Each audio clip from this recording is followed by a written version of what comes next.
Hello दोस्तों, part one video में हमने बात किया था भारतीय संविधान के विकास के बारे में। भारतीय संविधान के विकास में आधारभूत संरचनाएं क्या क्या थे इसके बारे में बात किए थे और उसके स्रोत क्या थे भारतीय संविधान के बनने में। आपको बताया भी थे कि भारतीय संविधान एक बार नहीं बनेगा, धीरे धीरे बना था ना। कुछ अधिनियम ब्रिटिश सरकार लाए, कुछ अधिनियम ईस्ट इंडिया कंपनी लाए, दोनों मिलकर के एक कानून बन गया। इसी तरह से भारतीय संविधान का निर्माण हुआ था, ठीक है ना। और पार्ट वन में हम लोग पढ़े थे कि ईस्ट इंडिया कंपनी के अंतर्गत जितने भी एक्ट लाए गए थे उसके बारे में पढ़ रहे थे ना। और उसके बाद देखिए दो भागों में बांटे थे ना, एक ईस्ट इंडिया कंपनी का, एक ब्रिटिश क्राउन अर्थात ब्रिटिश सरकार के अंतर्गत जो भी अधिनियम लाया गया था वो, और ईस्ट इंडिया कंपनी के अंतर्गत वो। तो हम लोग पढ़ रहे थे ईस्ट इंडिया कंपनी के अंतर्गत जितने भी एक्ट लाए गए थे उसके बारे में हम लोग पढ़ रहे थे। तो देखिए पार्ट वन में हम लोग क्या पढ़े थे, मैं जरा सा आपको यहाँ एक्सप्लेन कर देता हूँ। रेगुलेटिंग एक्ट पढ़े थे 1773 पढ़े थे, ईस्ट इंडिया एक्ट पढ़े थे 1784 पढ़े थे, उसके चार्टर अधिनियम पढ़े थे 1793, उसके बाद क्या पढ़े थे चार्टर अधिनियम 1813 को पढ़े थे। और आज भी हम लोग पढ़ने जा रहे हैं 5वां नंबर में अधिनियम 1833 का अधिनियम, चार्टर अधिनियम हम लोग पढ़ने के लिए जा रहे हैं। तो देखिए दोस्तों इसमें क्या क्या आ गया था। पहला नंबर में मैं आपको बताता हूँ, इसमें बंगाल के गवर्नर जनरल को भारत के गवर्नर जनरल बना गया था, ठीक है। ऐसे तो बंगाल के गवर्नर जनरल बन गया था, है ना। और इस अधिनियम में जब 18 कंपनी लाई 1833 का, इस अधिनियम में कहा गया था जो बंगाल का गवर्नर जनरल है वो बंगाल का नहीं रहेगा, वो पूरा भारत का गवर्नर जनरल रहेगा ना, ठीक है ना। तो किस अधिनियम में कहा गया था, 1833 अधिनियम में कहा गया था, ठीक है। अब देखिए लॉर्ड विलियम बेंटिंक भारत के प्रथम गवर्नर जनरल थे। और भारत का प्रथम गवर्नर जनरल बनाया गया था, पूछता प्रश्न, भारत का प्रथम गवर्नर जनरल कौन थे, तो Lord William Bentinck. Lord William Bentinck क्यों 1833 में अधिनियम लाया गया था कि भारत जो बंगाल का गवर्नर जनरल था उसको भारत का गवर्नर जनरल बना दिया गया था, ठीक है, इस अधिनियम के अंतर्गत। तो प्रश्न एक बन गया, भारत के गवर्नर जनरल का प्रथम गवर्नर जनरल कौन थे, तो बढ़ गया लॉर्ड विलियम बेंटिंक। अब देखिए बंगाल का सिर्फ गवर्नर जनरल जब था, इसके पहले लाया गया था उस वक्त बंगाल का गवर्नर जनरल था, ठीक है ना। उस बात को मैं पहले एक्सप्लेन कर चुका हूँ पार्ट वन में, ठीक है फ्रेंड्स। अब देखिए आगे दे, इस नियम के इस नए जो कानून है ना, इस अधिनियम के अंदर जो भी कानून बनाया जाता था, तो इसी कानून को कहा गया अधिनियम कहा गया। क्या कहा गया, एक्ट। अर्थात 1833 जो चार्टर अधिनियम आई ना, तो इसके बाद जो भी कानून बनाया गया तो उसको बोला गया अधिनियम कहा गया। क्या कहा गया, अधिनियम अर्थात एक्ट। तभी से हम लोग एक्ट कहना शुरू कर देंगे, ठीक है फ्रेंड्स।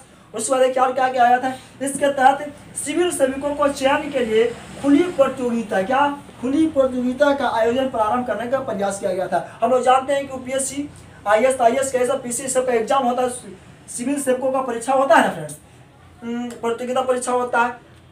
अब इसी में कहा गया था 1833 में कहा गया था कि प्रतियोगिता परीक्षा पूरा खुली होगा, क्या होगा, अर्थात जो भी इसमें ज्यादा नंबर लाएंगे उसको सिलेक्शन किया जाएगा।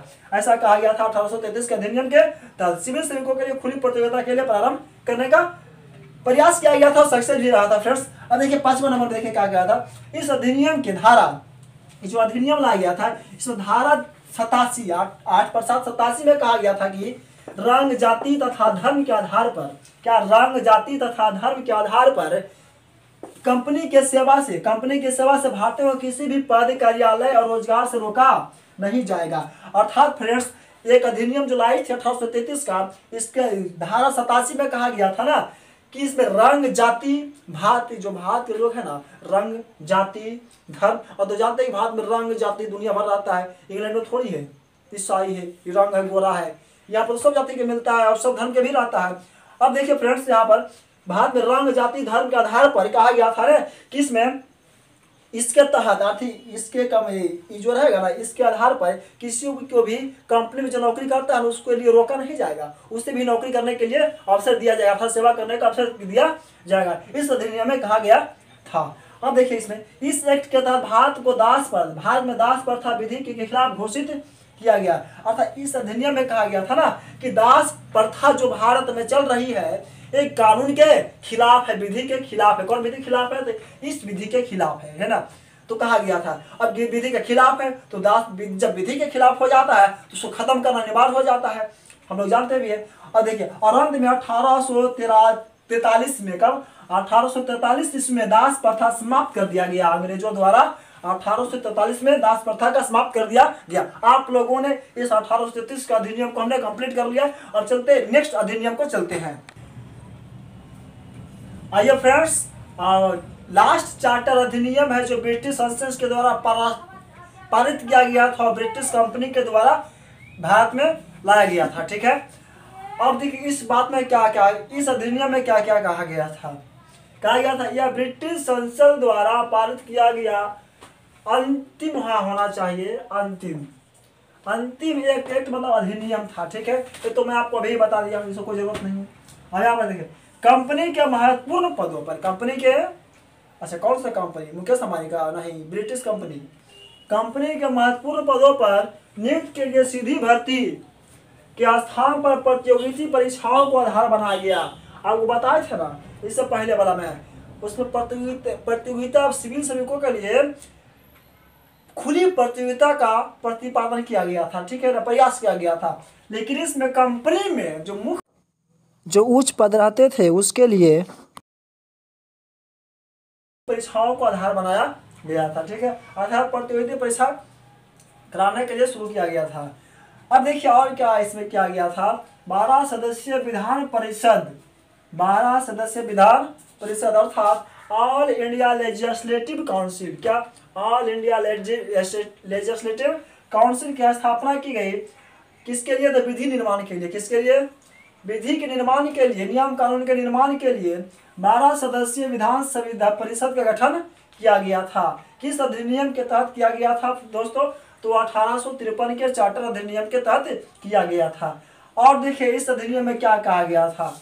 विधान परिषद का प्रमुख कार्य, क्या? विधान परिषद का प्रमुख कार्य देश के लिए विधि बनाया गया था। लेकिन इस विधि के अधिनियम के बनाने के लिए, देखिए हम कोई भी लेके जाते हैं नियम कानून लेके जाते हैं ना, चलो भाई ये सब यहाँ पर ऐसा ऐसा कानून है ना, इसको पारित किया जाए, तो विधि है। क्या है विधि? हाँ, जब सबको पसंद आ जाएगा कि नहीं ये विधि ठीक है, इसे पारित किया जाए। क्या किया जाए? पारित किया जाए। तो क्या गवर्नर जनरल से आहो बहुत बढ़िया है, तो इसको चलो पारित कर दिया जाए। तो इसका अधिनियम बन गया। क्या बन गया? अधिनियम। लाए तो विधि और पारित कर दिया तो अधिनियम। यही बात यहाँ पर है दोस्तों। इस विधान परिषद का प्रमुख कार्य देश के लिए विधि बनाने के लिए किया गया था। लेकिन इस विधि के अधिनियम बनाने के लिए, किसे बनाने के लिए? अधिनियम बनाने के लिए गवर्नर जनरल की अनुमति जरूरी थी, अर्थात आवश्यक थी। जब तक गवर्नर जनरल नहीं कह देता था कि नियम को पारित किया जाए विधि को, तो वो अधिनियम नहीं बन सकता था, कानून नहीं बन सकता था। और इस पर गवर्नर जनरल को अगर पसंद नहीं आता है अधिनियम विधि, तो ये वीटो भी डाल सकता था। क्या? वीटो इसके पास शक्ति था, अर्थात वो विधि का समाप्त हो जाता था वहीं पर। देखिए दोस्तों, आप हमें थोड़ा सा सपोर्ट करिए, वो सब्सक्राइब करके बेल आइकन जरूर दबाइए दोस्तों। अगर आपको इस सब की ज़रूरत है तो फ्रेंड्स, और शेयर भी करिए और लाइक भी करिए, और इससे मेरा मोटिवेशन बढ़ता है फ्रेंड्स।